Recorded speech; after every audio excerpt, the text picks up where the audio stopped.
Alright, people. How you brewing tonight? Welcome to the Brews at 10 on my left eye. How you doing tonight? Andy Carter straight in first with the Palestine flags as well. Great to see you back. Hope you've all been doing really well. I've not been with you for a while now. Apologies for that. But great to be back for another PMQs. Kit's here as well. Oh, excuse me, just taking a sip of my fresh brew.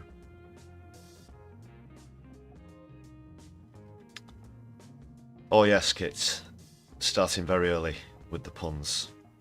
And I'm brewing well at it so far. More to come. Many more to come, I'm sure.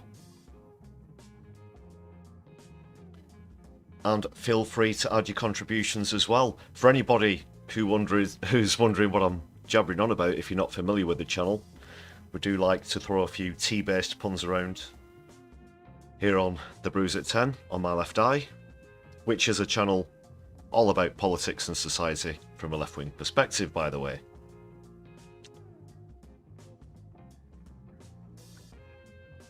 Discussing domestic and worldwide affairs. Tonight's going to be Deputy PMQs as the main bulk of the stream.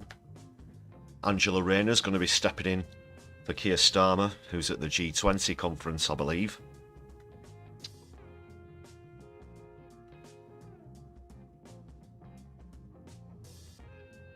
So yeah, commentary and analysis. It's going to be my first time watching this week's Deputy PMQs. No spoilers in the chat. Well, maybe a few general ones, but definitely not. Definitely none about the score in the Delivery versus Black Hole game. More about that to come, if you're not already familiar with the rules and how that works. Also, are we descending towards worldwide conflict? With recent escalations in Europe over the last few days as well, which no doubt you've noticed. It's all over the place at the moment, this war malarkey, isn't it? What a time to be alive, people.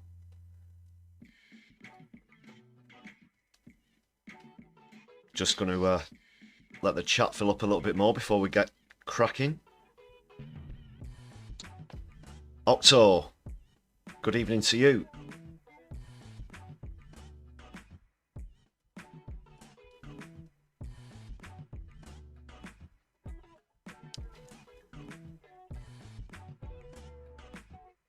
So yes, what else is to come on the stream?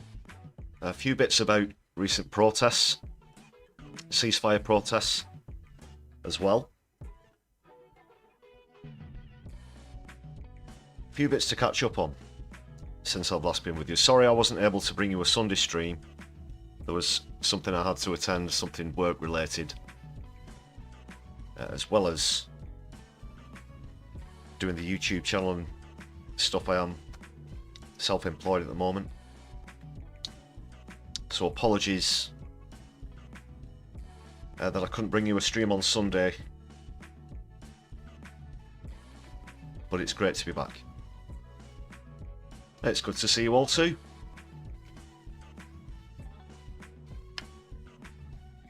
And please make sure you've all hit the thumbs up button on the stream before we get started.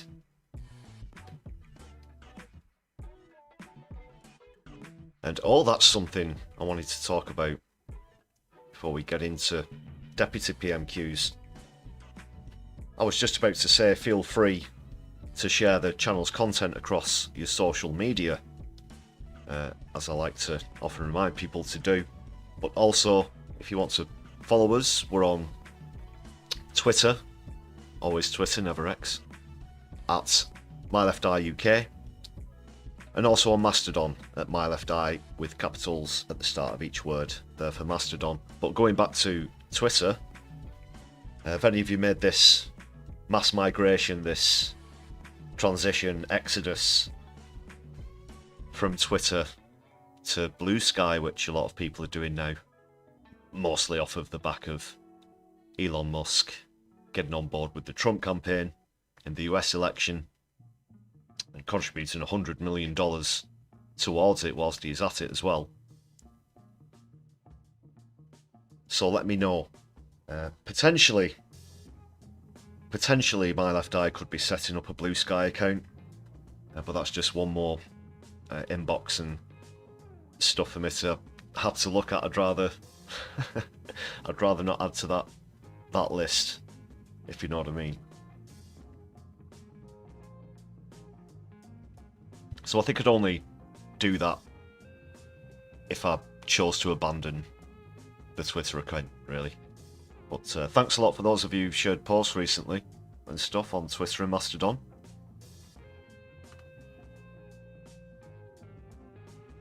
T Witter, Andy Carter, good one. A T Witter account, T Witter to woo. Oh, don't set me off. Kit, you've signed up on Blue Sky. I can't remember the numbers. There's an incredible amount of people per hour. Just imagining all of the, because it started off as something very small. People are calling it what Twitter used to be, but I'm sure this upsurge in new subscribers, new sign-ups has got them running around 24/7. But what to say? What can you say about Elon Musk, really? What he's done to Twitter specifically, I could go on for quite a while about a lot of other things, which I don't find particularly appealing about him, which I'm indifferent to, shall we say. But with Twitter, it's turned into a real dumpster fire now, and he spent $44 billion on it, so that's something he's got to deal with.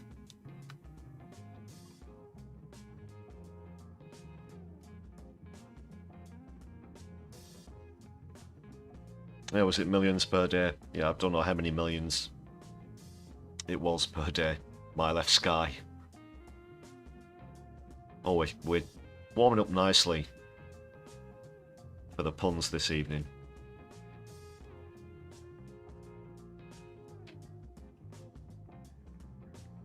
Terrific. So, just another moment or two. I will start with a comedy clip before we get into Deputy PMQs. Oh, what did you think of the opening meme, by the way? This one. I quite like that. Just about read the credit through the... It's a sort of watermark credit. One sec. Classical Cringe, it is. At Classical Cringe.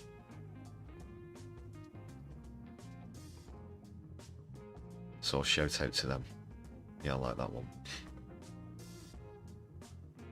What the fuck, Carl? And of course we all struggle with the bourgeoisie every day. And that's why we're here at the Brews at 10.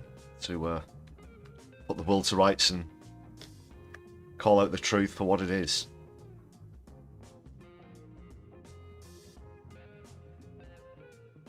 Kit, you've deactivated your Facebook as well, just going back to the social media thing.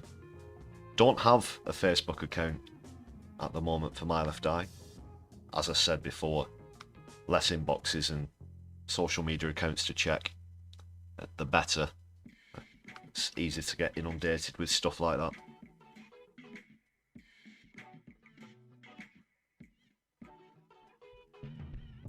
Not sure how Facebook's been doing financially since this US election. To be honest, most people have been talking about Musk, haven't they? But is there some sort of mass exodus from Facebook as well.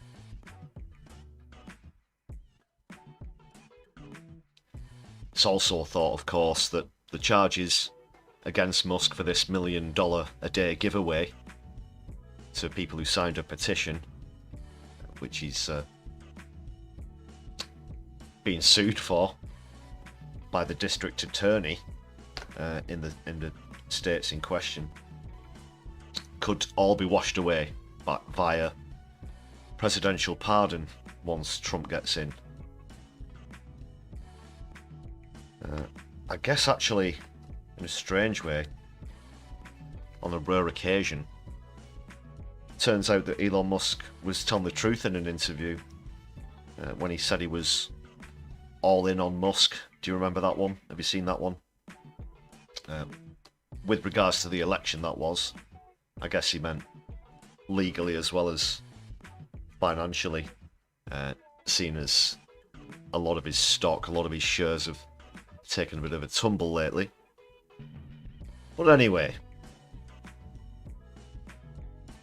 don't want to ramble on too much about Elon.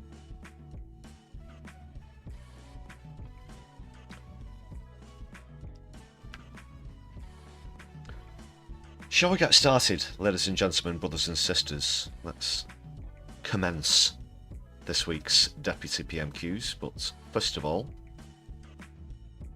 it's one of the latest clips from Taidgh Hickey, and I saw an extended interview with him actually. Can't remember which channel it was on, who was interviewing him. Not a YouTube channel, I think it was perhaps an Irish television station, I should say. But if I do come across it, I'll post it in the description.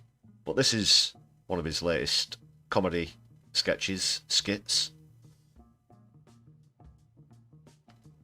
He's having a bit of a dig at his own government with this, as well as addressing the situation in Palestine, something which Taidgh is always on point with and particularly outspoken about. And in this latest example, he's comparing it to the cinematic Star Wars universe. So if you've not seen this one just yet, do enjoy.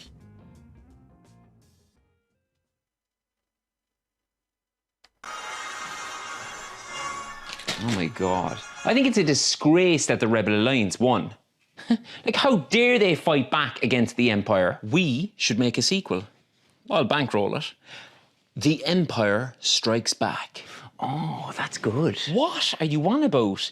They want to annihilate anyone in the galaxy who disagrees with them. They've just genocided an entire civilization, men, women, children. Oh, not this again. Woke. The Empire is obviously evil. Darth Vader is a psychopath. Anakin Skywalker was only defending his... Who? Darth Vader in the Old Testament. I mean, the prequels. He's only defending his empire. They kill and or displace entire populations across the galaxy. Yawn. The Rebel Alliance were hiding on Alderaan, so, you know, the Empire had to blow it up. They were told the rebels weren't even there, for fuck's sake. How can you watch that and think Darth Vader's the good guy? You're very quiet. What do you think? Ah, come on, man. Obviously, the Empire are evil. I mean, that's the whole point. But no, yeah, you know, I totally see it from your perspective. I mean, you got to look at both sides. What was all that about? I know, yeah, but sometimes you just got to play the game, don't you? But don't you worry. Behind the scenes, I'm on your side. Oh, yeah? There's not much point in supporting a buddy behind the scenes.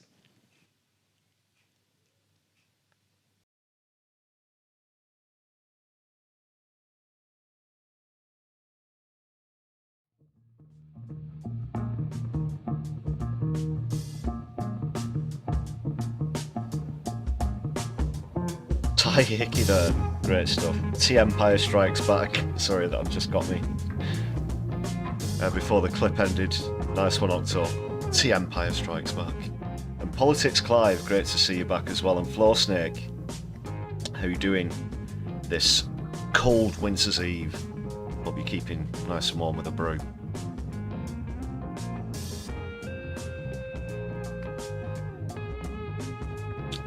And that was a great one there from Taidgh Hickey. Great analogy. He's really good at those. He's done that before with the people representing the country or countries respectively. Brilliant. Brilliant stuff. So yeah, thanks to Taidgh Hickey there for that, but also, before we dive into Deputy PMQs, thanks to all the members on the channel. I can see some of you in the chat as well, of course. Thanks a lot for coming back and joining me for another live stream, and thanks a lot for your continued support on the channel. And if you want to join this list of wonderful people, you can do so for just 99p. Thanks to everybody who's renewed memberships recently, as well as gifted memberships to other viewers as well. Solidari-Tea to every single one of you. Thank you very much.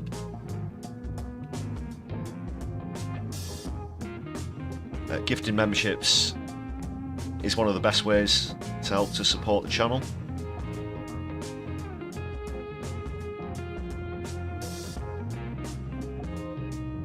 Also, Super Chat is open on the stream for anybody listening live, and I will read out all of the Super Chats as long as they're within YouTube terms of service, of course.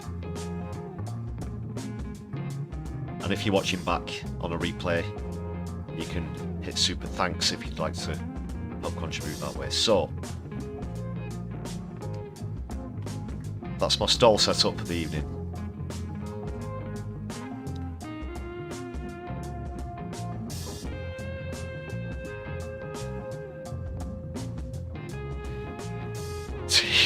Taidgh Hickey, Andy.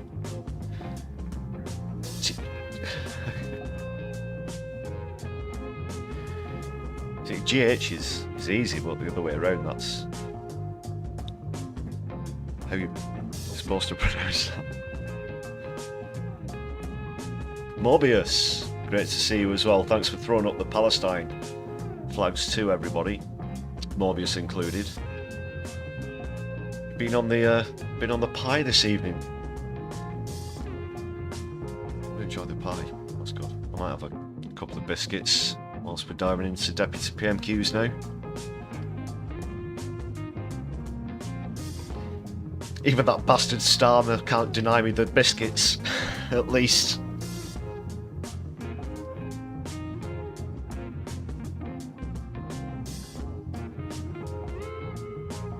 So, here we are in the House of Commons. I'll very quickly just explain the Black Hole versus Deliver game for anybody who's not a regular viewer on the Brews at 10.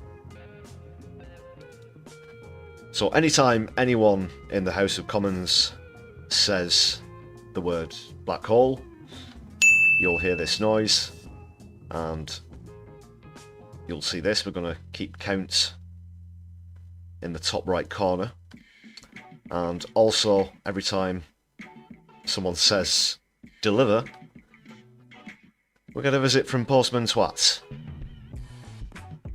Slight variations are allowed as well.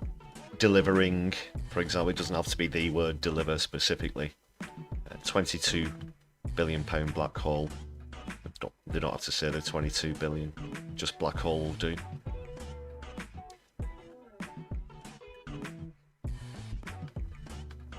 So that pretty much sums it up.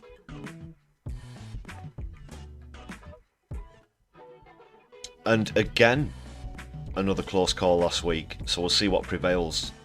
Other strong contenders also include change and fixing the foundations, one that's come recently, since the Party Without Slogans announced their recent slogan post-election win.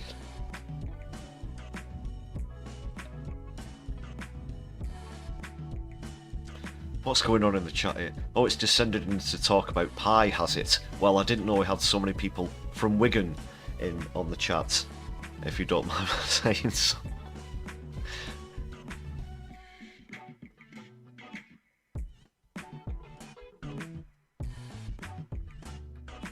I believe they do like a pie over in that there Wigan.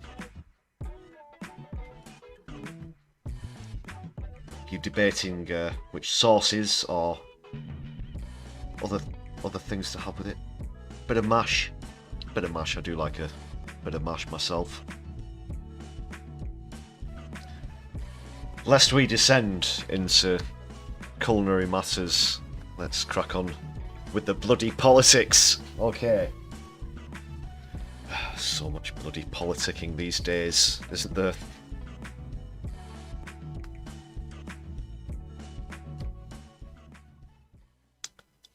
So I wonder if these recent developments that British weapons are being used against the Russians alongside American long-range missiles will come up, as well as the ongoing humanitarian crisis in the Middle East, as well as Israel's continuing oppressive occupation and collective punishment. We'll see. We'll see. Just a reminder, this is the first time I've seen this, so these have been my genuine reactions to, I nearly said Keith, Angela Rayner's PMQs. Let's make a start. Get your pie and mash ready, whatever you're having. I might open the biscuits while we go through the opening, you know, the ceremonial stuff.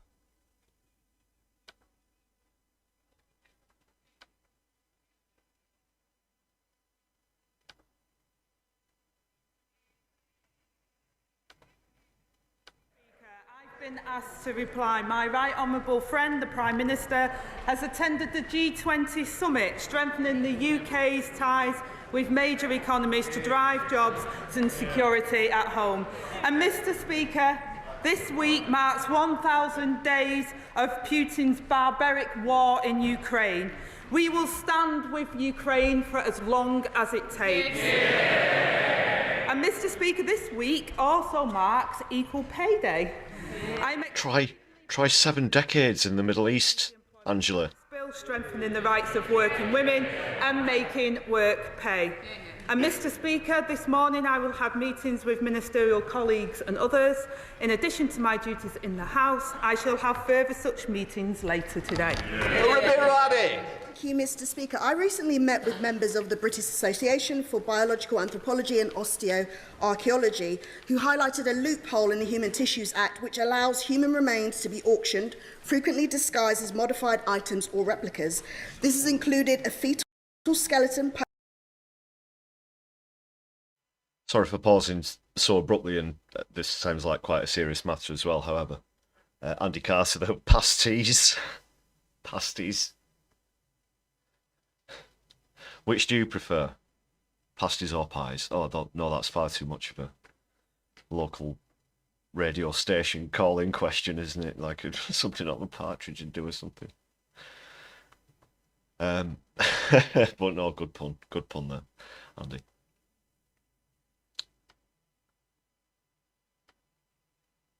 Posed under a glass dome, a human thigh bone turned into a cane, a human jawbone necklace, and the varnished skull of a 6-year-old, often from indigenous communities in Africa and Asia stolen during colonial expeditions. Does the Deputy Prime Minister agree that it is an abhorrent for human remains, regardless of their origin or age, to be sold by auction houses and on social media sites like Instagram, Facebook, eBay, Etsy, and Gumtree? And will the government take action to end this depraved practice?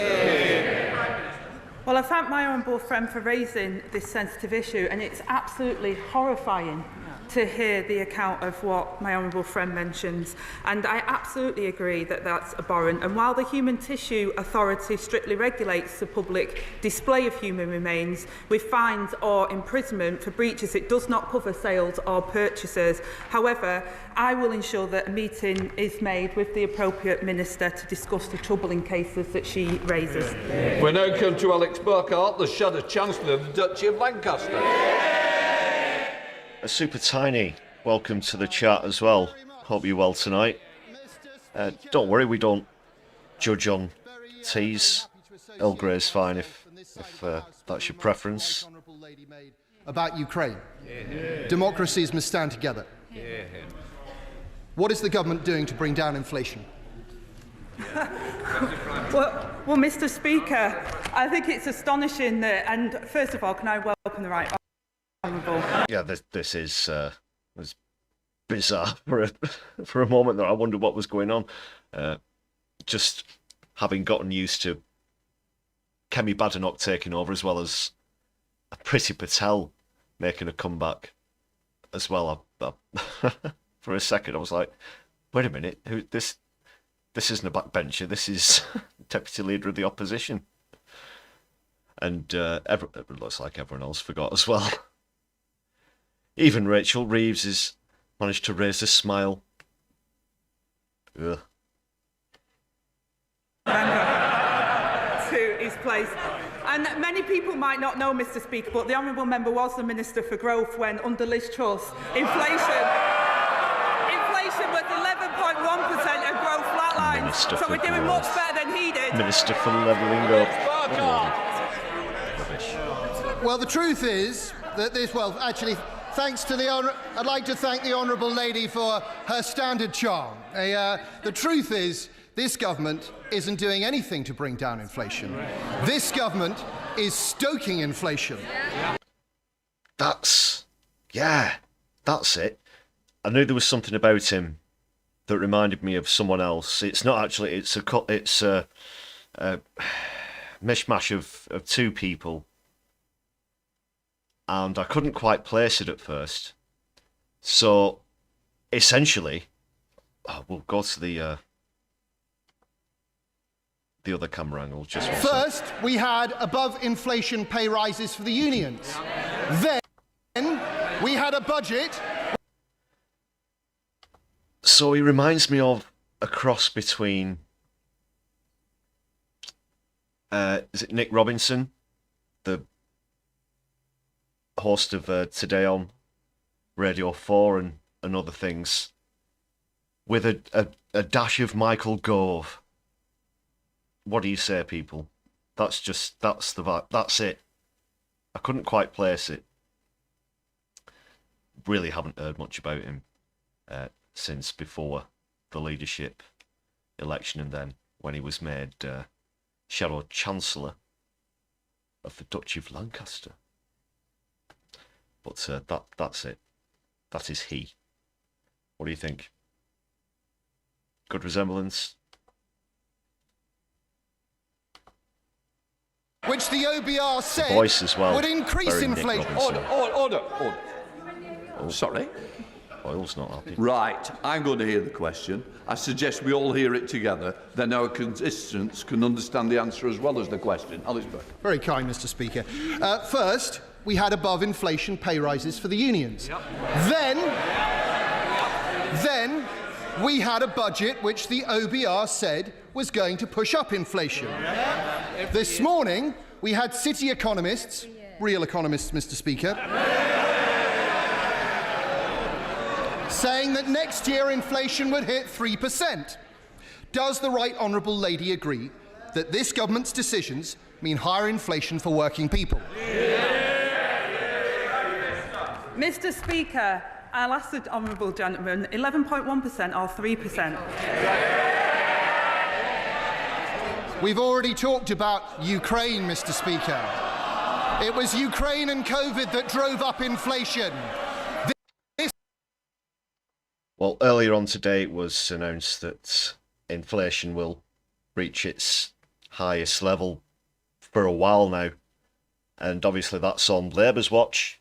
Of course, this again gives the Tories a massive stick to beat Labour with. It's a fair accusation. It's a fair accusation. Exhibit umpteen million of the fact that there was no real change after the last election. We're still just getting the same old, same old. This government is doing it to the British people. High tax, high inflation, low growth, low reform. There's a word for that, Mr. Speaker. It's Starmerism. You didn't have to scream it right back off the mic, fella. Jesus Christ. I spoke to farmers from across the United Kingdom. Oh, the Some farmer, of them families who farmed Forgot their to land mention for that, so centuries. the farmer thing. You know Elderly men what it is. in tears. Children worried about their parents. All of them worried that Most their way farmers of won't life be is about to be affected destroyed. by the what would the right honourable lady like to say to by that? the budget, the changes in the budget. I'm not one to defend Reeves, of course, but Mr. Speaker, we are absolutely committed to our British farmers, and that's why I will just say one quick thing about it, and the fact that it's been reduced to people like Jeremy Clarkson and Nigel Farage supposedly being the poster boys of this protest that farmers took place in London, with quite a few thousand of them there. So Clarkson's a farm owner, and he's the only reason he's a farm owner is he's using it as a tax dodge. And then you have Farage, who instigated our parting of ways with the European Union, the customs market and customs union, single market as well, which had untold negative effects on farmers, on British farmers. Something he talked them into voting for. You know, that they are the poster boys for this protest. It just speaks volumes about it. That's all I'll say about it. Obviously, the inheritance tax in question is going to affect some farmers, but only particularly wealthy ones with farms worth millions of pounds. The average value of a farm is way below that, actually, and even the mean figure is the median figure, I should say, is way lower as well. So a lot of farmers, maybe even on the protest, even though they won't be affected by what was in the budget, but I guess it's just so that the Daily Mail and Tory Graph can whip up a hoo-ha, along with the likes of Farage and Clarkson as well. So that's all I've got to say about it at the moment. and that's why we No score yet on the £1 billion to the farming budget. Deliver versus Postman as well. That's the largest ever amount for sustainable food production in the UK. And it's alongside £60 million, Mr. Speaker, to support those affected by extreme wet weather, and over £200 million to tackle disease outbreaks. His party couldn't even get the money out the door for farmers, failing to spend over £300 Very quick fashion watch as well. When it goes back to the other camera angle, you'll notice that Angela Rayner is flanked by matching blue suits. It was all about maroon burgundy last week, if you remember. This time she's flanked by two almost identical blue suit wearing, almost the same hairdresser, same haircut ladies as well. That's this week's PMQ's fashion watch. million on farming budgets. The farmers know they There ruined you it go. for them, See? and that's why we're in government and they're not. Well, perhaps the right honourable lady thinks that everyone came to London yesterday to thank the government. Let's look at the facts. A typical mid-sized 360-acre family farm in the constituency of my right honourable friend for Thirsk and Moulton. They've spoken to their accountant. Their new liability because of this government is £500,000. That's 12 years' worth of profit. When this generation passes away, that farm will become totally unviable, and it's just one of thousands and thousands of similar farms. It's clear the government hasn't got its facts right. The Central Association for Agricultural Valuers, the real experts in this field, say so. The NFU says so. They're shortly to publish a report showing that 75% of all commercial farms will fall above the threshold. If the government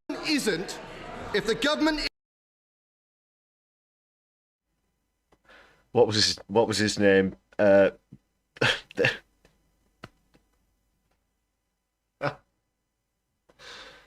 Sorry, Clive, you've set me off there. You just reminded me of the guy, the tractor porn guy. The guy who was looking at porn and pretended he was looking at tractors. Oh, I'm having a brain fart. But I wonder what he made of all that. He's probably getting getting sweats. Just peering out from the windows in the House of Commons, watching them all go around Parliament Square. Oh, it'll come to me in a second, but yeah. I'll get going again. Isn't going to reverse this terrible policy, will the Right Honourable Lady at least commit that there will be no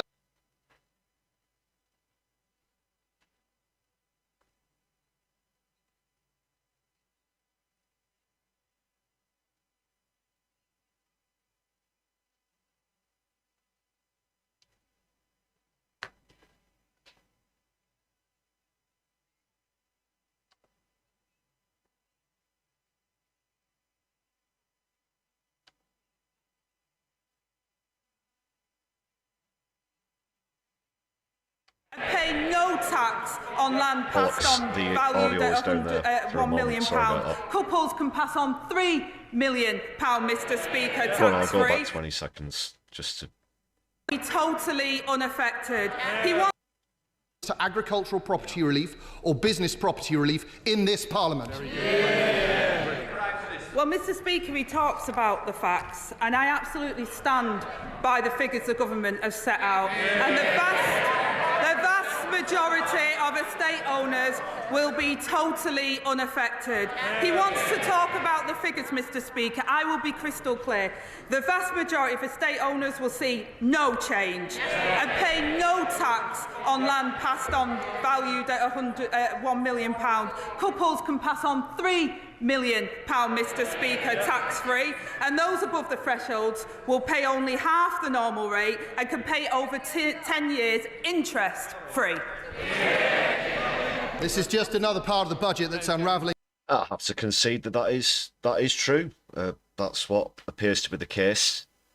But it doesn't do anything to help Labour's popularity at the moment. They're certainly not doing well in terms of popularity where the working class is concerned, and now they throw in this term working people about the place. They've also pissed off various large areas of the middle class, small and medium business owners, and now farmers, even though most of them won't be affected, like I said before. It's the right-wing press just kicking up a fuss about it. But all across the board, they're not appealing to anyone. Vicky Clee, welcome back. Great to see you once again. Thanks for joining us for Deputy PMQs. Let's dive back in. Mr. Speaker, everyone here and all the farmers at home will have heard there was no guarantee there. We know what that All means. of it. I'm a farm. I bet 97% of people in the chat are farmers too. I've got 18 farms, it wouldn't have actually. been worth a fig. We know that the Environment Secretary before the election promised the farmers this wouldn't happen. Labour promises get broken. Let's put all of this into context. The Treasury... It's only people who've got millions of pounds worth of assets who are going to be affected, Burkhart. Really? There's no need to be so melodramatic about it. Like you just want to broadcast that you'd love to usurp Kemi Badenoch. Performative dispatch box effort here. Pay rises for the trade unions are worth so... Order! Now then, I don't need any more from the second bench. Can I just say, please, less of it. We've had a bit of a run-in recently and I don't need to have any more. Right. Deputy Prime Minister. He's so bad at talk. Thank you, Do you Mr. remember Speaker. I think it's an audacity. he was a Tory. Well, no, I say was a Tory. He's defected to Labour.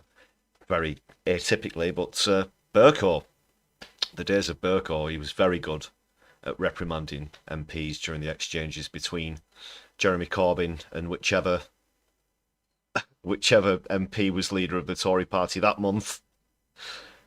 And now this, flannel Big shoes to fill. For the honourable gentleman to stand there and suggest in some way that Labour broke promises or raised taxes. When I'll school the honourable. Come on, Angela. You know government that you did. raised You know that you taxes did. To the highest level for a generation. It was his Winter fuel payments, child poverty cap, tuition fees. Sorry? We'll have less as well, unless you want to go and have a cup of tea. Have we heard any more? Is that it now? Well, we're Yes or no?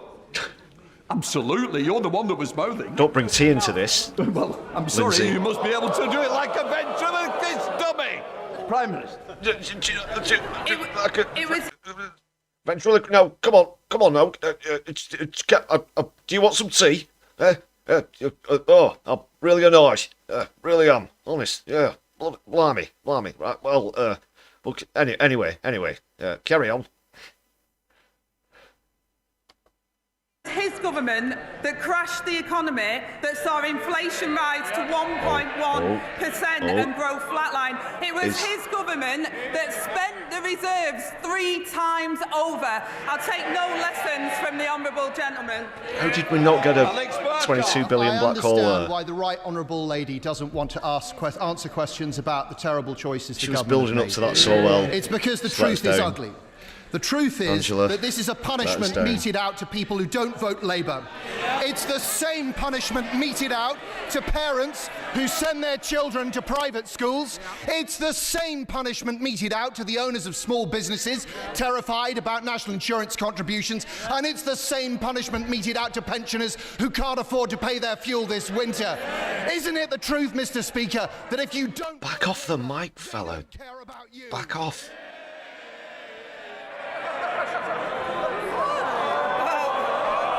There will be more.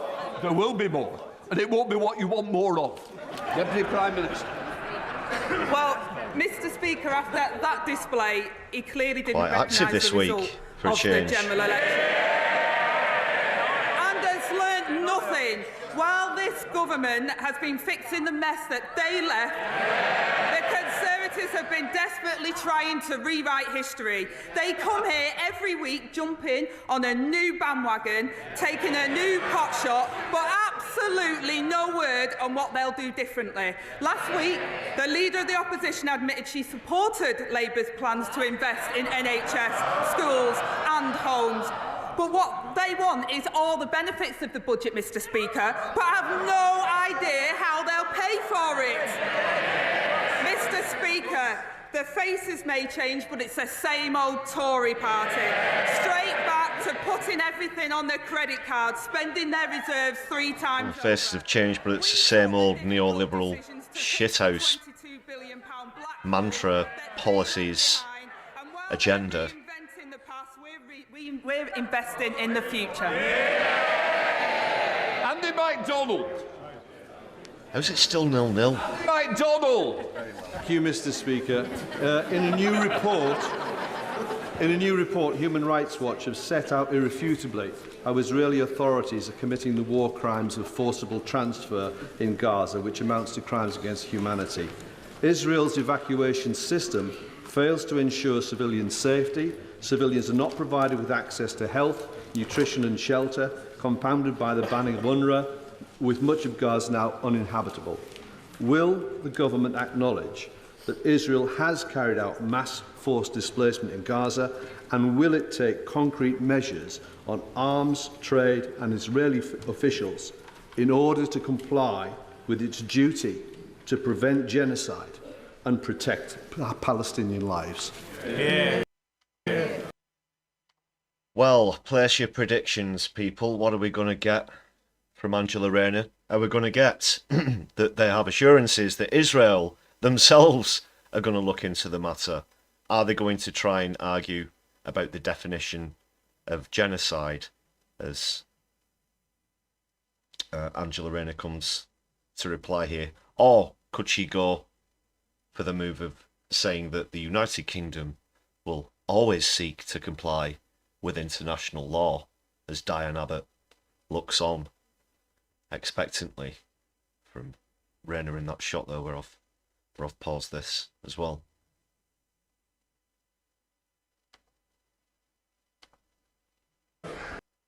Thank you, Mr. Speaker. The situation in the Middle East is catastrophic, and I know the whole House is horrified at the terrible loss of civilian life.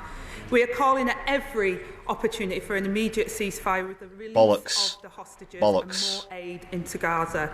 But we do urge Israel to ensure that UNRWA can continue its life-saving work, something the Foreign Secretary has discussed directly. And tell the lobbyists to stick the money where the sun doesn't shine and put your morals first instead of your bank accounts and your careers.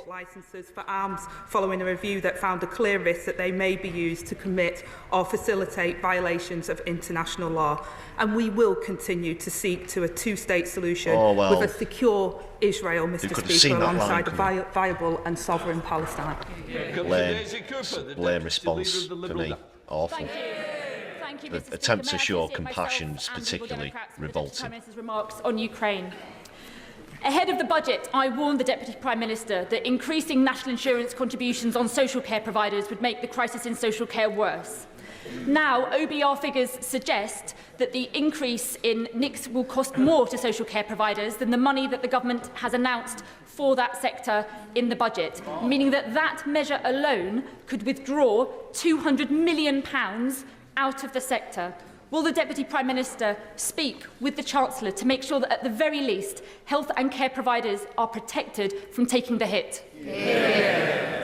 Well, I thank the honourable member for that question, and the Chancellor is sat near me, and I know that through those discussions that we had, that we wanted to ensure that we protected social care. That's why we confirmed £600 million of new grant funding for social care next year, Mr. Speaker. 2019 could have started forming a national care service, couldn't we, Angela?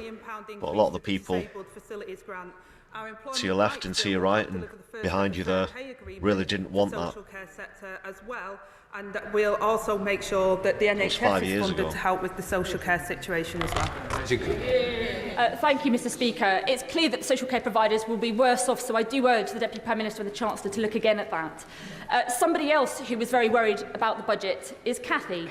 Cathy is a farmer in my constituency of St Albans, and she told me yesterday that she thinks the government changes simply do not make sense. The changes mean that her family may have to pay a bill, which... Yep, well said there.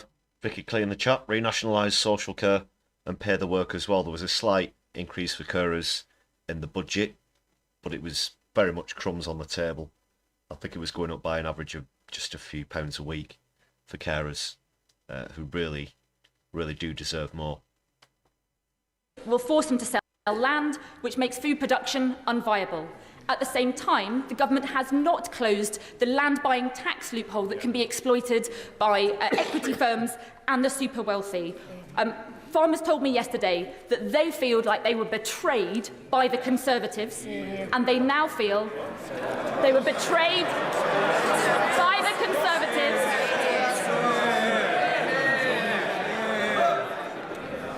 Thank you, Mr. Speaker. Farmers told me yesterday that they feel as though they have been betrayed by the Conservatives, but they now feel like they have also been lied to by Labour. Will the Deputy Prime Minister think again on this measure so that our farmers can feed Britain? Well, again, Mr. Speaker, I'm sorry to hear that Cathy is distressed by what I would say is scaremongering around what the Labour Party is doing. The budget delivered £5 billion for farming over the next 2 years, a record amount. The last government failed to spend £300 million on farmers, and our plan is sensible, fair and proportionate and protects the smaller estates while fixing public services that they rely on. Alex Baker. Thank you, Mr. Speaker. There are only 7 places in England, according to the House Library, where school funding per pupil is lower than my constituency of Aldershot and Farnborough. Does the Deputy Prime Minister agree with me that something has gone badly wrong when teachers are being forced to pay out of their own pocket for basic school supplies, and so many others have left the profession in droves over the past 14 years? 14 years. Will ministers work with me to tackle the root of this problem so that we can give every young person in my constituency and beyond the very best start in life? Thank you, Mr. Speaker. And every child deserves the opportunity to succeed in school and beyond. And I'm sorry to hear of the experience in her constituency. Last week I visited Raisingfield Primary School in my constituency, whose school council had a lot to say about the resources to our schools, and we have increased the core schools budget by £2.3 billion next year, increasing per pupil funding in real terms. And as her constituency, home of the British Army, I know she will also welcome the expansion of childcare support to service families deployed overseas, saving families around £3,400 a year. And I'm happy to ensure she gets a meeting with the relevant minister. Anderson. Thank you, Mr. Speaker. Just a few weeks ago from that dispatch box, the Minister for Rural Affairs said that he'd been congratulated by a farmer over the introduction of the inheritance tax. Now, I think this farmer must have been a cannabis farmer, because just yesterday we had 10,000 farmers on Whitehall protesting against this madcap decision. So does the Deputy Prime Minister agree with me that this decision should be thrown in the trash can along with Rachel from Accounts' CV? Mr. Speaker, he talks about CVs. It's good to see the honourable member doing well on his bench. Once a Labour councillor, then a Tory MP, and now a Reform Chief Whip. Every time he switches party, he gets a promotion. Mr. Speaker, I've already outlined what we've done to support our farmers, and we'll continue to support the farmers, and we'll continue to invest in our public services to get Britain back on track. Graham Stringer. My right honourable friend has come under intense scrutiny from the press at different times. She must have found it very difficult. A press free to scrutinise politicians is absolutely vital in a free society and a democracy. Is she as concerned as I am about the Stasi-like interview that was given to Alison Pearson, the Daily Telegraph journalist, a week last Sunday? And does she agree with me that the Essex Police Force and other police forces would be better trying to deal with shoplifting, burglaries and other crimes rather than intimidating journalists? I thank my honourable friend for that question. And also, it is incredibly important around free speech and our press. It's part of our democracy. We have the least trusted press in Europe, Angela. Police are independent. Part of the Murdoch empire. It's a live investigation, and therefore it wouldn't be appropriate for me to comment on that. But I do believe that we should have a free press. It's part of our democracy, and we should have free speech. But with that comes responsibility of those that do it. Thank you, Mr. Speaker. Yesterday, I met with three constituents in Parliament, Duncan Hawley, his wife Nicola, and his 10-year-old daughter Hattie. Duncan is a sheep farmer, and he stewarded his family farm for most of his life. He's outraged and hurt and worried. Should have farm as one of the competition words. Food inflation, and whether we'll even be able to pass that farm on to future generations. So my question to the Deputy Prime Minister is very simple. Why has this Labour government declared war on British farmers? Well, I say to the honourable member and to Duncan and Nicola that this government hasn't declared war on farmers.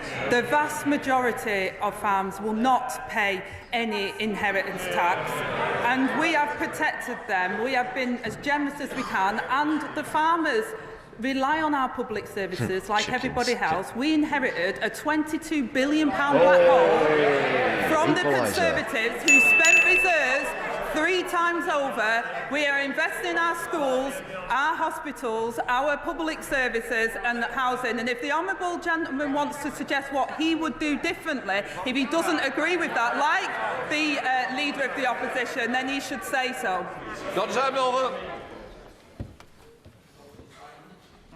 Mr. Speaker, the previous government failed countless women through chronic underfunding of maternity services. at Stroud Maternity Hospital, postnatal beds have remained closed for over 2 years. Local midwife-led units like Stroud deliver fantastic quality of care for women whilst having really low intervention rates during birth. Can the Deputy Prime Minister outline what steps this government will take to improve maternity services? Well, I thank my honourable friend for that question. I'm sorry to hear about the situation in Stroud, and I thank him for raising this important issue for women in his constituency. The Taidgh report clearly set out that under the previous government, the NHS was broken, with patients waiting too long for care. We're committed to ensuring that all women and babies receive safe, compassionate and personalised care through pregnancy, birth and, critically, following those months ahead. We will ensure maternity services deliver the best outcomes for patients as we invest to build an NHS fit for the future. Roberts. Diolch yn fawr iawn, Lefarydd. Now, I know how much professional care work means to the Deputy Prime Minister. Cariad care homes in Porthmadog tell me they won't be able to absorb the additional exorbitant costs imposed by her government's budget. Thank you very much, Octo, for that gifted membership. Ian McKenna. Worse than COVID to their business. Hope you enjoy that if you're listening. Will she personally intervene, therefore, so that her Thanks again, Octo. Solidari-Tea, brother. Care providers exempt from the rise in employers' national insurance contributions? Here. Well, she's absolutely right. Andy Carter celebrating 5 months of membership. Thanks for sticking around with me here on my left eye, Andy. Solidarity to you as well. Through the budget. Cheers, everyone. And we've also been making sure that care providers and those that work in the charities, including hospices, amongst the tax regime provides the most generous amongst in the world, Mr. Speaker. This includes tax release for charities and their donors worth over £6 billion for the tax year of April 2024. We put record funding into our NHS. And celebrating with 5 gifted memberships as well. Thanks a lot, Andy. Thanks for that. Solidarity once again. And Vicky Clee, 7 months a member. Great to see everybody celebrating the memberships here on the channel. Great stuff. Awesome. I really do appreciate it, people. Thank you very much. Underinvestment and, unfortunately, also misleading announcements from the party opposite. In Plymouth, Derriford Hospital, 7 months, but time flies when you're having not just my constituency, but 19 constituencies across the southwest. It is the only major trauma centre for adults in the southwest. However, we have really suffered from those decisions from the Conservatives. Can the Deputy Prime Minister outline how that historic investment is going to make its way to Plymouth? Well, I thank my honourable friend for being such a champion for Plymouth, and as he knows, we're providing £25 billion extra over the next 2 years from the Department for Health and Social Care, including the largest capital budget in real terms since 2010, and we'll make sure that every corner of the UK can see the generosity and how that will improve services for them, and I'll make sure he gets a meeting with the relevant minister to discuss in detail how Plymouth will be able to capitalise off that. Thank you, Mr. Speaker.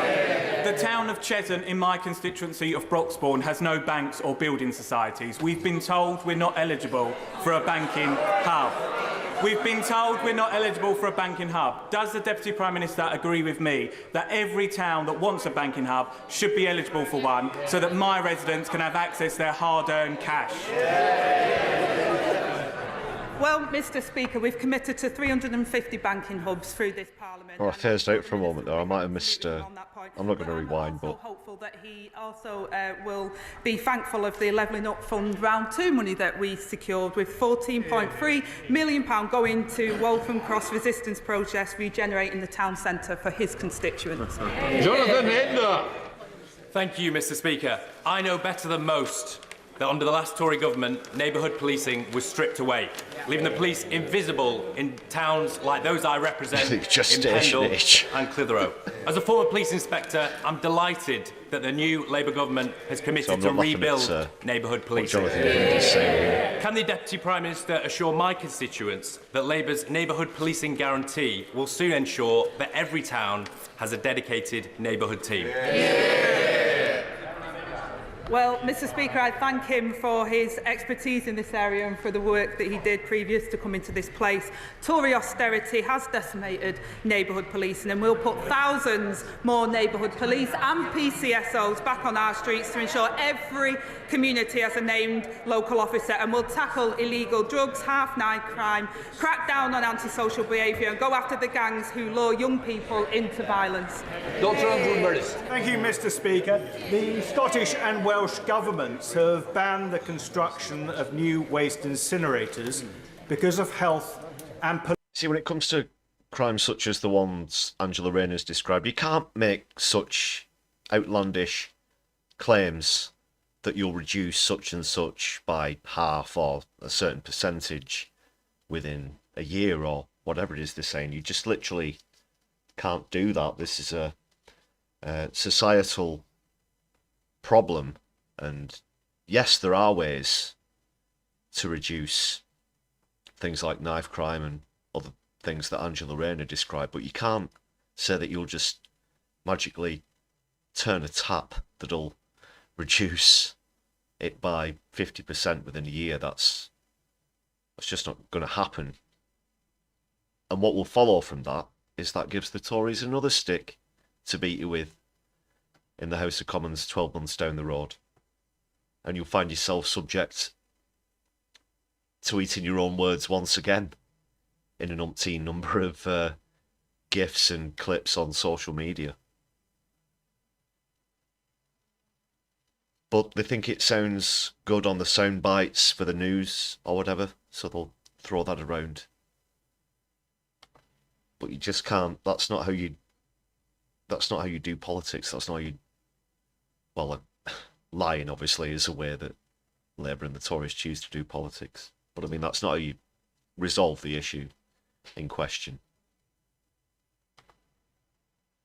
Pollution concerns. The last government paused them and committed to banning them. Why then is this government busy approving them? Well, Mr Speaker, planning, as the honourable gentleman knows, we always follow the strict rules in regard to that, making sure that safety and other factors are always taken into consideration, and will continue to do so. Yuan Yang. Thank you, Mr Speaker.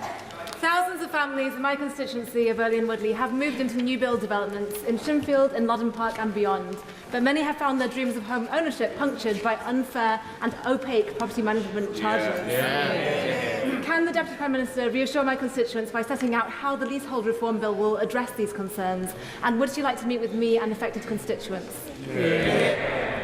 Well, I welcome my honourable friend to her place. Unjustified increases in service charges are completely unacceptable, Mr Speaker. The Leasehold and Freehold Reform Act will provide homeowners with greater rights, powers and protections over their homes, and that includes greater transparency over service charges. For too long, leaseholders have been ripped off. It's this government that will sort it out. That's the problem. Fan of the House, Sir Edward Lee. Rights of the House, for God's sake. Today is Red Wednesday.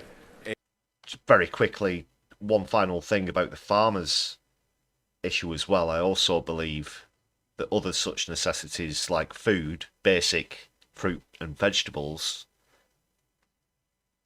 the ones that we grow here in the UK at least, shouldn't be made for profit. People should have access to that as much as they should have access to a roof over their heads and clean water. These things should be basic, fundamental human rights provided for by the state, but they're not. Because if you can take something that's essential to human life and make a profit out of it, ladies and gentlemen, brothers and sisters, then you've got yourself a capitalist empire. You've got yourself a massive amount of control over the population of the world. Solidarity. In which we remember all those persecuted for their belief worldwide. A recent report by Aid to the Church in Need shows that in the countries surveyed, persecution of minorities has increased by 60%. Kit likes coffee. In the light of this, You love coffee. will Nothing the wrong with the government coffee, of course. I'm just hoping that you're not referring to Therese coffee.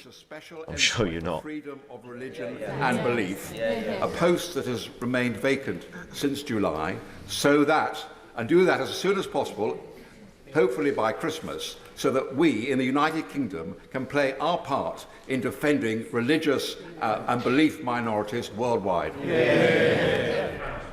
Well, I thank the honourable gentleman for his question. We are committed to champion human rights, including the right to freedom of religion or belief. I join the right honourable You can't say member this in marking nonsense with the Red things that we're Wednesday, complicit an important in at the moment, moment to Angela. show support for all It's those just absolute persecuted double around the world for standards. their religion or belief. It's just And Berthier's today cheek. we'll light up the FCDO buildings in the UK in gotta be red in fucking support kidding of me. Mr. Speaker. Envelope roles are under consideration will be decided upon in due course. Lee Burrow. Thank you, Mr. Speaker. Harshita Brella was killed and found in the boot of her car as it was taken from her home in Corby on the 14th of November. This tragic murder left the community shocked and scared and is being investigated by the police. Harshita was protected by a domestic violence order that lasted 28 days. It was not renewed. Would the Deputy Prime Minister agree that all must be done to reassure the community and to bring the perpetrator to justice? And would she further agree that in some circumstances, domestic abuse orders should last longer than 28 days when the victims are most vulnerable? I thank my Yeah, Nine Science, that's a great point about Cuba as well. They also have virtually no homelessness there as well. Her family in this horrifying set of circumstances where Hajita should have been protected and felt protected. This government is committed to halving violence against women This is and a girls, tragic Mr. case Speaker, as and well. we continue to It's do our been work, raised, hopefully awful. across this House, to make sure that we can end circumstances where Hajita faced and we can stop this kind of barbaric action. Lincoln Jack. Thank you, Mr. Speaker. The Spelthorne Litter Pickers are an outstanding organisation of 1,000 volunteers who do great work up and down my constituency, come rain or shine. And last week, they were awarded the King's Award for Voluntary Service. You could just see him throwing empty packets of stuff out of his expensive car, can't you, while he goes past, almost like a deleted scene from The New Statesman or something.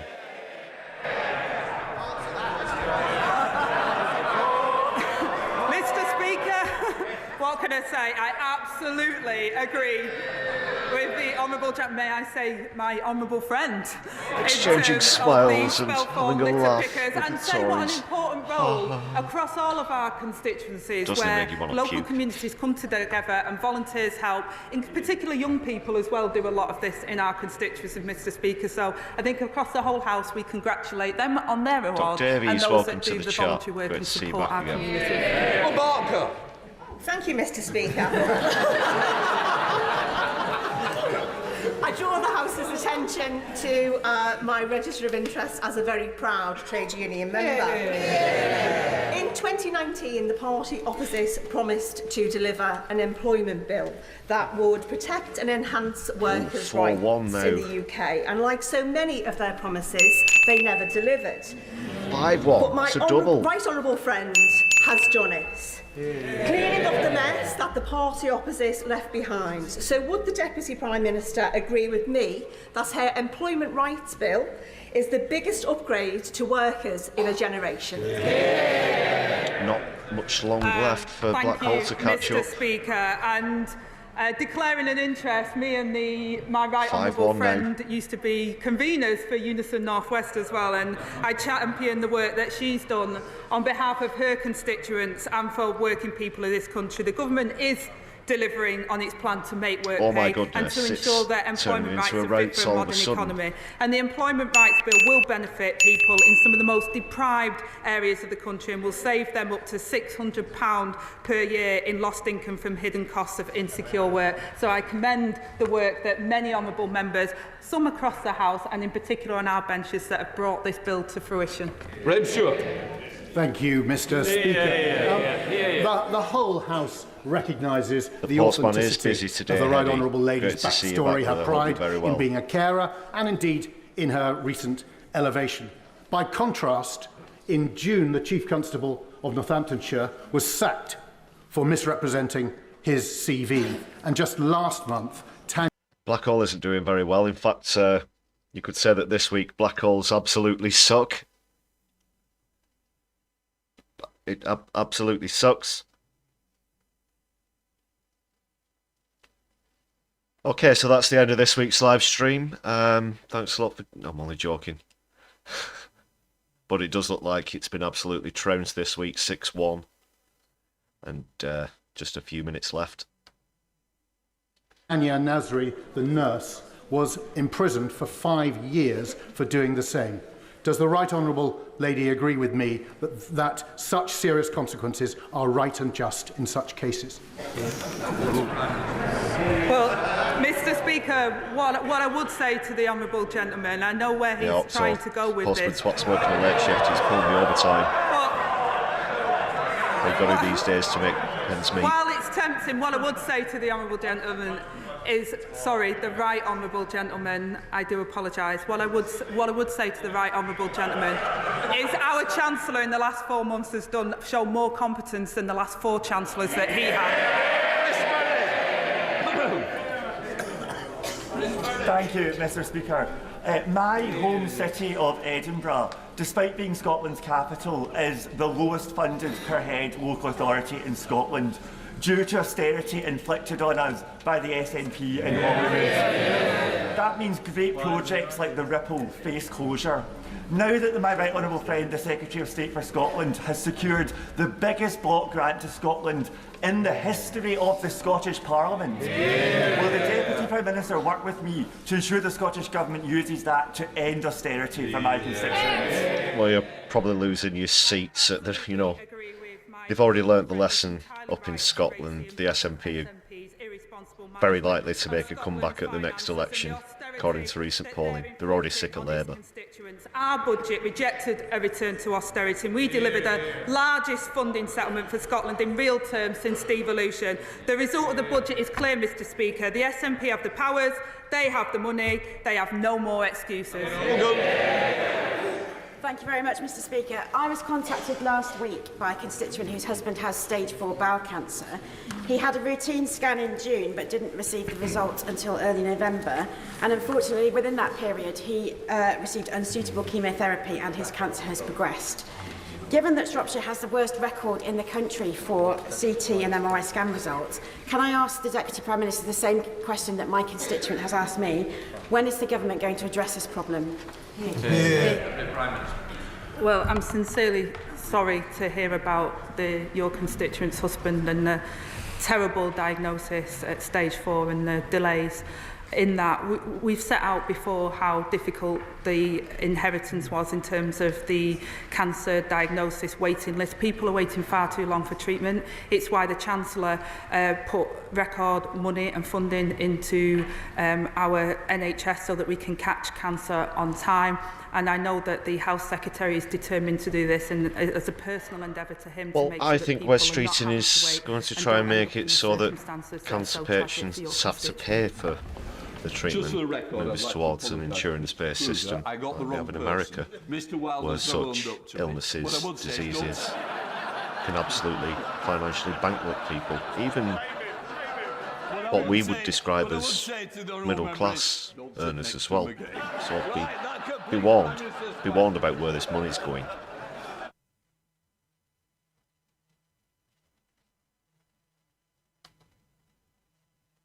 So it appears that was that. Sorry, I missed the announcement of the end of PMQs. Shattering 6-1 victory for Postman Twat and Deliver. Started off pretty quiet and then really got on a roll towards the end as well.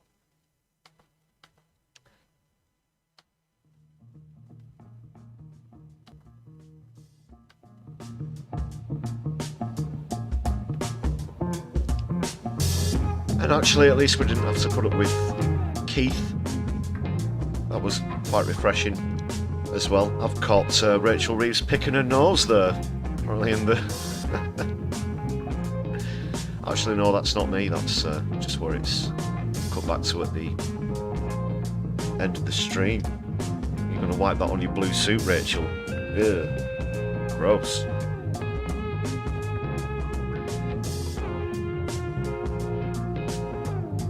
So how do you think Angela Rayner did?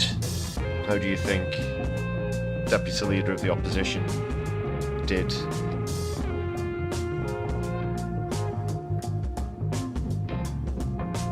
Could this... Yeah, good point, Andy. Is it time to relegate the black hole? Maybe. Potentially replace it with task force or fixing the foundations.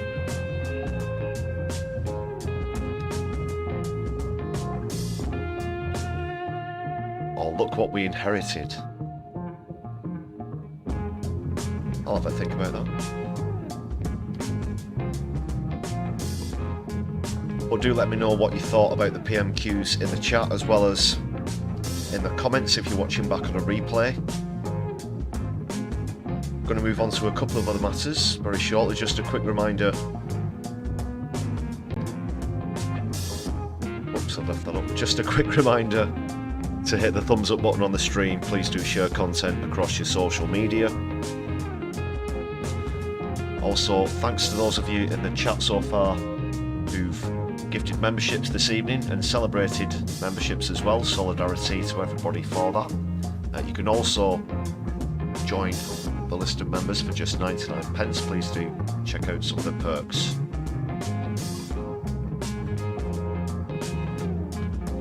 Don't forget to add a comment if you're watching back on the replay as well.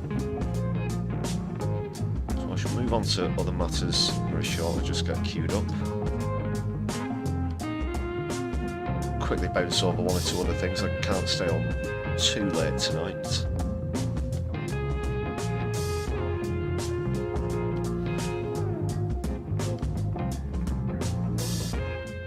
But the way things have gone down the last few weeks ago concerning the Russia/Ukraine conflict, war, whatever you want to describe it as, I do fear that this could escalate towards the W word, the same way as things appear to be going in the Middle East. Despite the latest round of ceasefire talks, there are supposed to be ceasefire talks between Israel and Lebanon coming up at the moment. I'll get on to Middle East issues shortly. Just quickly about Ukraine and Russia. So a few days ago, for the first time, the Ukraine used US long-range missiles to land within Russian territory itself, which is unprecedented. That's the first time this has happened, even though this has been going on for 1,000 days now, as one of the MPs alluded to in PMQs, as we just saw. But that hasn't happened before. And then off of the back of that, this is where we're getting into a quick escalation here.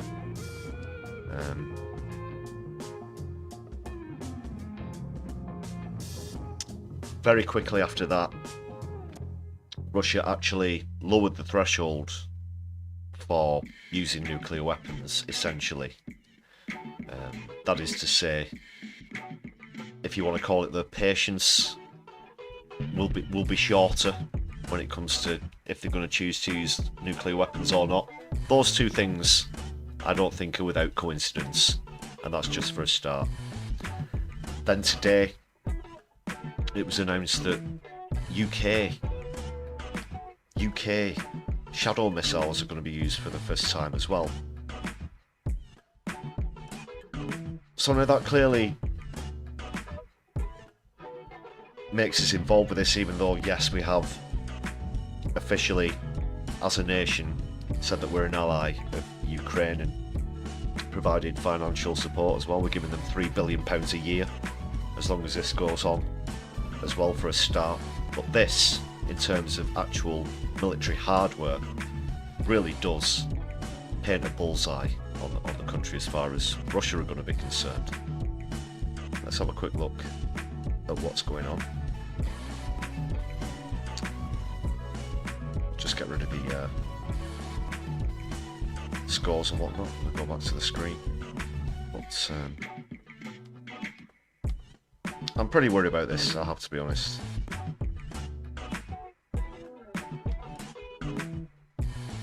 Especially in tandem with everything that's happening in the Middle East, it's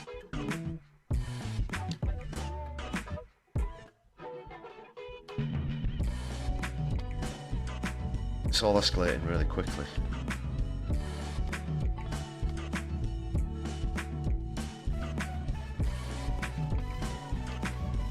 This is the missile in question that's been fired in the Kiev area.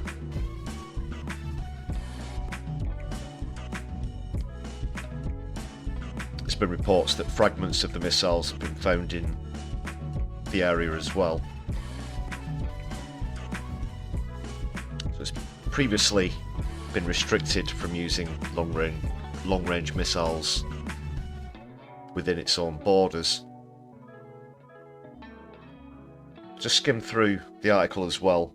Before I do that, I want to say as well today that it was announced that there were going to be strategic landmines placed, however they want to frame it. However, landmines are supposedly going to deter Russia's advance as we get further into winter. Obviously, notoriously, Russian winters being particularly bad. Just ask Napoleon and ask Adolf about that. Warfare against Russia during winter never seems to fare well. So everybody's trying to get everything done before the weather starts to dictate the type of warfare that they've got. But landmines, really, have we not learned about the absolute devastation that comes as wars end? So many thousands of landmines become unaccounted for. So many children, innocent civilians as well, are killed or severely injured, disfigured because of these. It's an absolutely dirty tactic in warfare. So that's been authorised as well. And all of this has come within the space of a few days. And now you've got so-called superpower versus another superpower. I want to know what you think about this as well, people, so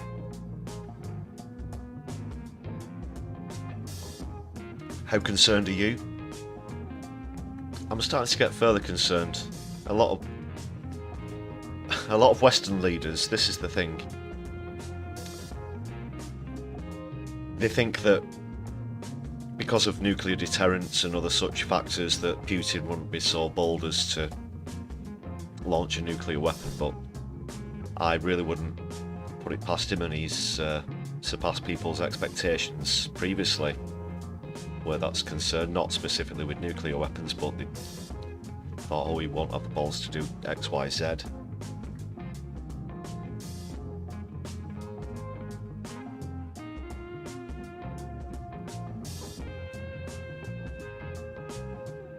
Just this one line I want to focus on to begin with from the article. Quote from Defence Secretary John Healey said, "Ukraine's action on the battlefield speaks for itself." I heard this quote earlier on when the story was first breaking, but yeah, it does. And I guess from a neutral standpoint, I'm no fan of Zelensky's any more than I'm Putin's personally. I want this to end. It's civilians who are caught up in this conflict, and it's causing untold devastation as well. But he said their actions on the battlefield speak for themselves. Not been particularly good either. The fact that they're having to rely on the US for these long-range missiles, and now us in the UK for other military hardware, as well as billions and billions of pounds and dollars in aid.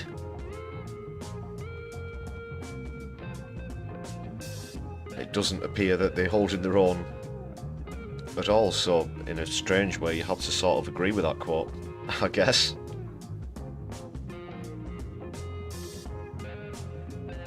But this wasn't debated in Parliament. This is obviously something which brings us really into the fold in this exchange between Ukraine and Russia. And I, for one, think it at least deserved some debate in the House of Commons about whether this would be authorised.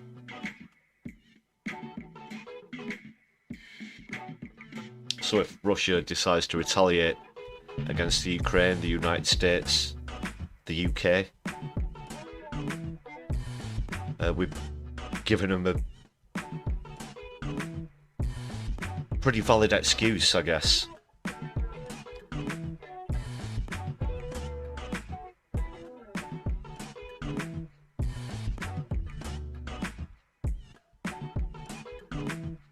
It says here in the article the US and UK had previously not given permission, with suggestions this was related to not wanting to escalate the war.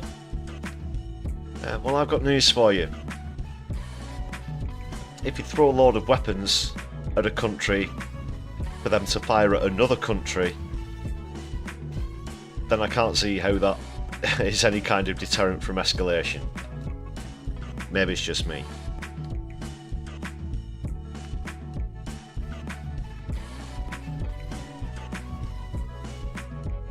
So the cruise missile, the Storm Shadow missile, has a maximum range of about 155 miles. The French call it a scalp. So it could hit areas such as Moscow, as well as Kursk, which appears to have already been attacked. Weapons team manager said we can confirm that the large rectangular piece of debris featuring a hole in the centre does indeed match part of the mounting interface of the Storm Shadow / Scalp EG missile. Another expert could not reach a judgment based on the images. What do you think they're going to do with them?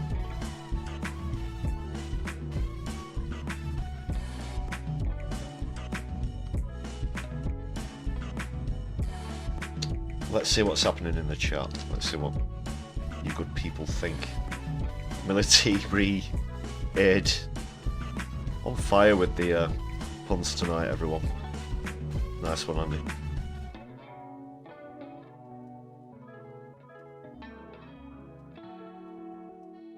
Good point there, Nine Signs. Obviously, you've got to consider that factor as well. Coming up in January, Donald Trump's going to take office, and God, I can't even believe I'm saying this. I can't believe these words are leaving my mouth again. But Donald Trump will take office as President of the United States of America. But you think he's not going to afford US Article 5 doing this? He'll pull the rug from under our feet if we kick it off. He has, of course, promised to abruptly end this situation, as he's done in the Middle East. Whether he does actually have some sort of plan remains to be seen. That's not to get into any debate about what the quality of said plan may be, if he does have one at all, or whether he's just talking out of his arse again.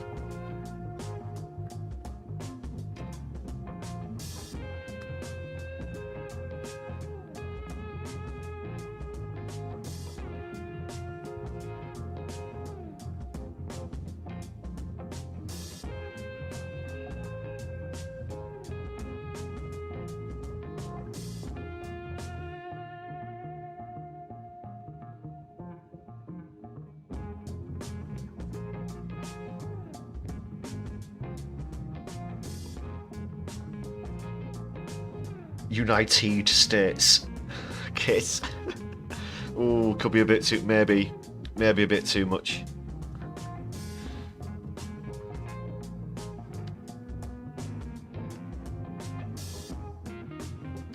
Right, I'll leave that there. Let's move on to something else. Like I said, I can't stay on too late this evening, people, fortunately. I spoke a little bit about the Middle East so far. Just want to show you the latest series of demos from Youth Demand, including here in Manchester.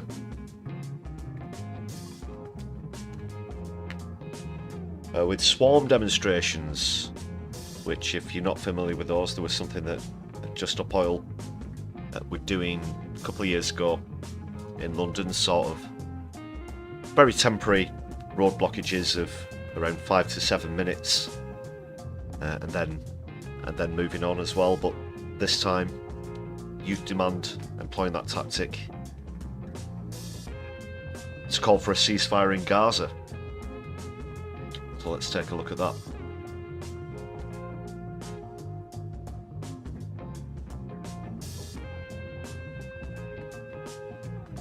So yeah, good job to Youth Demand. I think this is from their Twitter page as well, so please do check them out and subscribe on Twitter.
Alright, Youth Demand there. All over the country.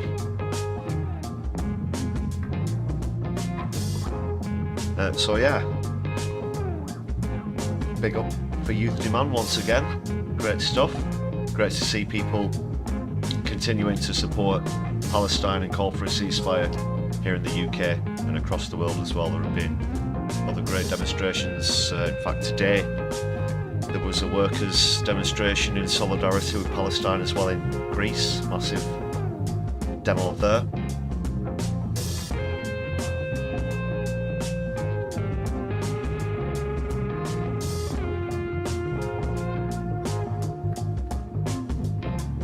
No, Vicky, I've not brought up that Palestine Action raid on this live stream. That is something definitely worth talking about as well.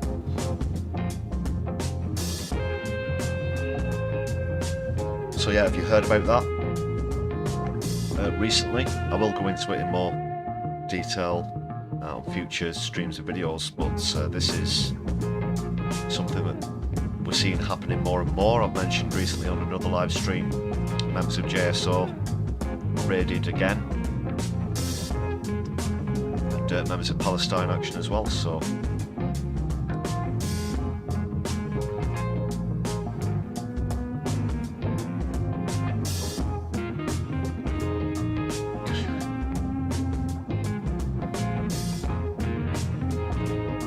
well, that's great, Kit, as well, that you attended the Manchester marches when you can. And yeah, as always, Manchester stands in solidarity with Palestine. Thanks for throwing up the flags as well during the stream this evening.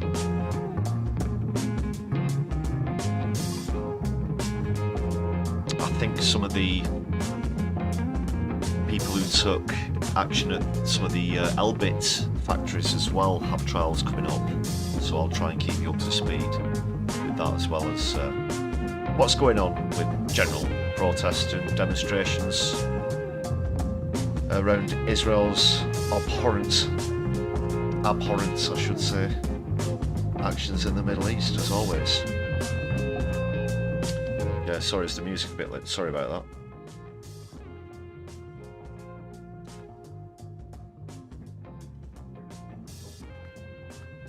Moving on in a sec though, I've got something to raise the spirits once again, just quickly going back to US politics. Another one from Matt Green here.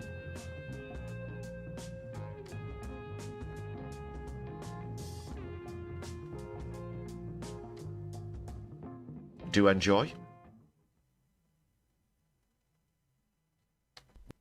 Fought a tough campaign, but we lost, and now we have to see what Donald Trump does in office. In fact, last week you congratulated him on his victory. That is correct. It's not the result that I wanted, but I did congratulate him on his victory, and I wished his administration every success. That's quite a contrast to his behaviour when he lost in 2020. That's true. He refused to accept defeat and tried to incite an insurrection. In fact, that's one of the main reasons you said he shouldn't win this time. That's also true. In fact, you went further. You said that this was the most important election of our lifetimes. You claimed that Donald Trump was a threat to democracy and that if he won, he would govern as an authoritarian and possibly even a fascist. I did say that, yes. So what changed? Well, he won the election. So he's no longer a threat to democracy. We believe in democracy and the peaceful transfer of power. The peaceful transfer of power to an authoritarian fascist who's an existential threat to democracy. That's what the American public voted for. But if he is really an existential threat to democracy, why are you handing over power happily to him and wishing him well? Because we believe in democracy, even if the person you're handing over power to doesn't. That's the way things go. We'll have another chance to make our case at the midterms. But you said he was a fascist and an existential threat. Why do you think the midterms will make any difference? Well, don't you see this as a problem? You get people really wound up and terrified that he's an existential threat to democracy. Then when he wins, you just shrug and say, well, that's the way things go. Do you think he would do that in the same position? I'm not going to speculate. Of course he wouldn't. He'd have cried foul, tried to overturn the result, and never accepted defeat. You can't know that. He did exactly that last time and faced zero consequences. He was impeached, but never convicted. Well, sure, but so was he never really an existential threat to democracy before, or are you just pretending that he isn't now to respect a norm of behaviour that he never would? I don't know. So what's the plan now? Well, I think now we lick our wounds and then come back in 2026 and persuade people that that is the most important election of their lifetimes. Thank you, Senator. Next up, as protests mount against the Labour government, we ask which much-loved group will they take aim at in the future? After pensioners and farmers, are lollipop ladies next?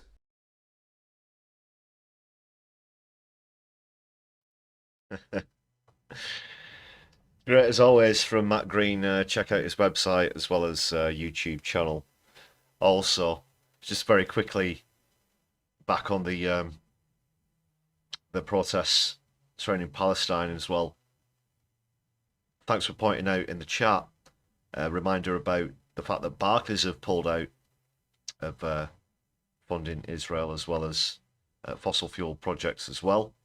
So it just goes to show that non-violent direct action can have a profound effect. You've seen things in branches of Barclays like sit-ins, that kind of thing. Temporary water-based paint spraying, that kind of malarkey.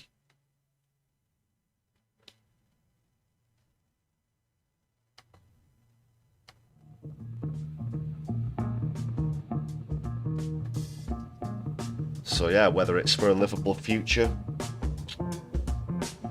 or for a ceasefire, really got to keep that pressure up.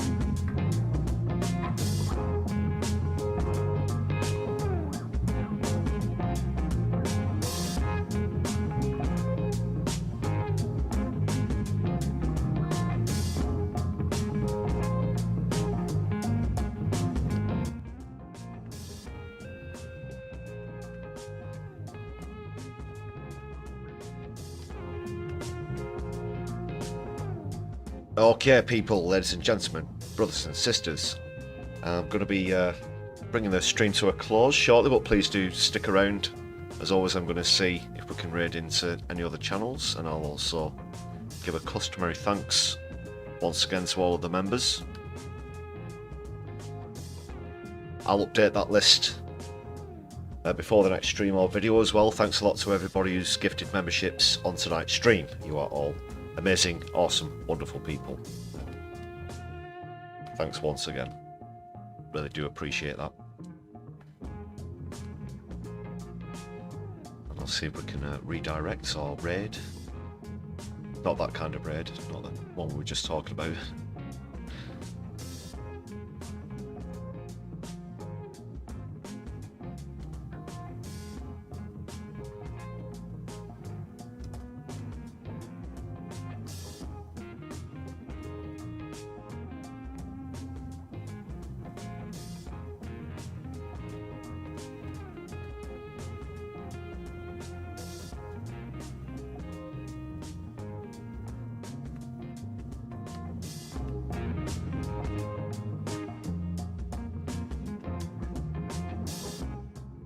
It doesn't appear that anybody's got any streams at the moment or even scheduled.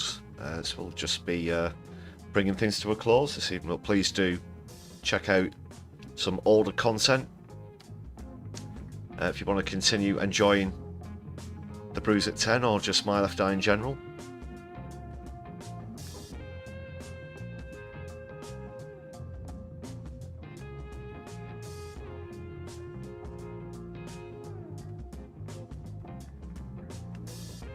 Thanks a lot for all the great puns tonight as well. Yeah, thanks for reminding me, Kit. It's been terrific. Alright, so that's just about it from me tonight, everyone. Look after yourselves until we see each other next time. Take very good care of yourselves, and My Left Eye will be seeing you soon. Good night.